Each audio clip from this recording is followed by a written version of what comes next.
the people that were killed, very painfully, happened to be members of the National Democratic Congress. Welcome to the Political Rant with me, The Voice, right here on Ghana and SEM TV. Please like, comment, subscribe, share, turn on notifications so that anytime videos of this nature are uploaded, you'll be notified. Abuse police officers and police installations. They attack government institutions. And recently, as we are talking about today, in Obuasi, when the incorrigible thugs of the NDC thought that they could invade a private company, which sadly resulted in this bloodshed that we're talking about. All of these violent incursions by the NDC thugs and grassroots members received the tacit support of the NDC leadership and President John Dramani Mahama. Ladies and gentlemen of the media, you remember many of these attacks. Many of these attacks. The plot was to show you some of these videos, but I'm very much aware that you have them. You have copies. We watch them on your screens. Some of them you reported online. We watched them. So you are aware of these videos that I'm talking about. But as time goes on, if you can show them to you, we'll key them out for you to see. But many of these violent instances you are aware of. I'll just take a minute to outline a few. If we get a video, you watch them. But it started with attacks on the EC offices, destruction of pink sheets and related electoral materials and evidence in constituencies the NDC knows they've lost.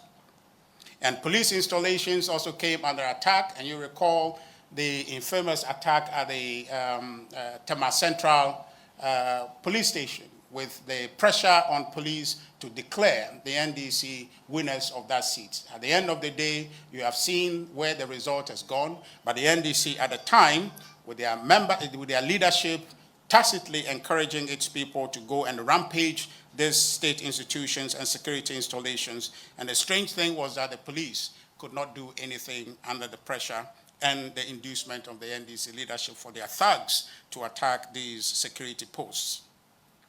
The NDC thugs attacked the following institutions after President Mahama took office. Now, outside of the ones that he did following the elections, especially in the parliamentary elections, in about some 12 or so constituencies which they know they had lost, but then wanted to insist the result to be declared for them.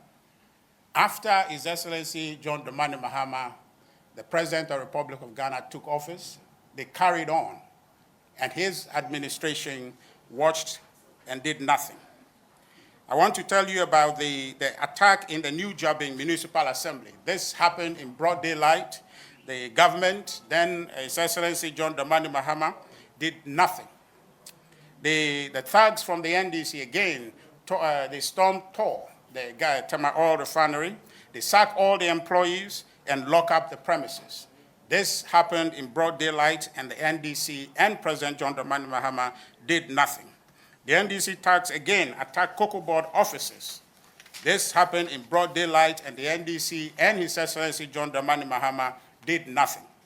The NDC thugs again attacked the Ministry of Energy, threatening the workers there, threatening the lady who was manning the reception that if she would not cooperate with them, they would sack her from the place. The President, His Excellency John Dramani Mahama, did nothing. His party did nothing.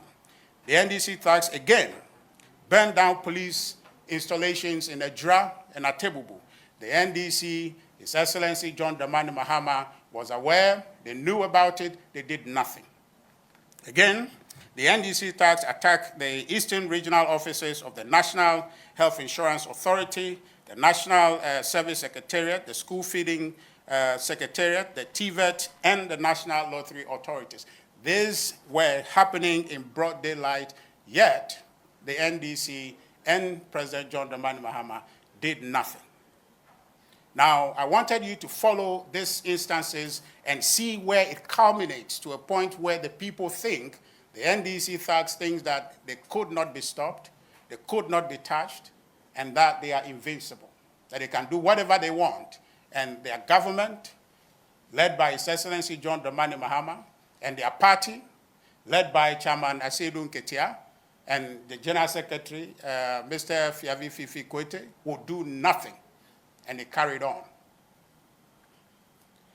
There have been many instances of violent conduct by the NDC members with full knowledge, as I indicated earlier, of the party leadership and the president-elect at the time and now President of the Republic of Ghana, His Excellency John Dramani Mahama. They knew what their party members were doing, but they urged them on with their silence. They urged them on. And as we all know, they say silence is consent. And in this particular instance, they didn't say anything. They were just watching, and their members knew what message they were sending. Carry on, and indeed, they carried on with the violence. I am aware of, and probably you too are aware of, some letters they issued belatedly. But between you and I, we know those letters were just for the optics. They didn't issue them in good faith for their members to stop the violence. It was just for you and I to think that they were doing something. It was skirmishes, it was not honest, it was not intended to stop them. Ladies and gentlemen, the NDC must take responsibility for this gruesome murder of the 11 or so people that happened in Obuasi. And incidentally, the people that were killed, very painfully, happened to be members of the National Democratic Congress.